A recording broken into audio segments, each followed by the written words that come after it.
Hi, it's Lou Manfredini, Ace's Home Expert. In this video, I'm going to show you how to restring your Ego string trimmer. All right, before you get started, make sure that you remove the battery so there's no power to the unit.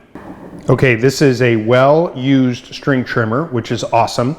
On this particular unit, there's two clips right here that you need to release to take this cap off. So if you take a screwdriver and just sort of move one side like that, spin it around, take another screwdriver, and release that clip, then the whole housing comes off like that.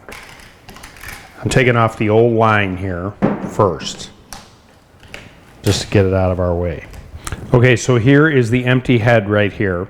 And the idea behind this is we're going to turn this up, and with the new line, we're going to actually feed it through the hole, and then we're going to go ahead and wind this. So I've got the new line here. Let me show you how this works. So what you're going to do is, you see the hole right here where the string trimmer comes out.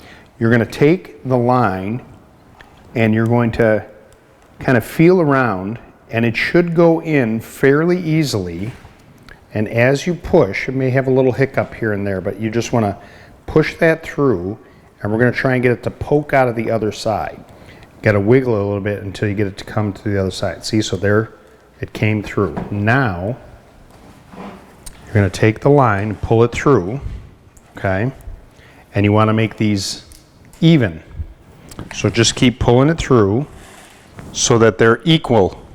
It doesn't have to be perfect, but you just want to get it as close as possible. Some trimmers you tighten counterclockwise, some you go clockwise. On this particular one, you can see the arrow is counterclockwise. So then you're just going to start turning this, and you're going to push it in and start winding, and it's going to pull the line in on both sides. And you know, it's a little squirrely, but it works pretty well. Push and turn, push and turn, push and turn, and it winds it all the way up. Leave it about a little bit longer here. Remember, it's got a cutter here, so when you operate it, it's ready to go. Coming up next, I'm going to show you how to use the same battery on a hedge trimmer from Ego.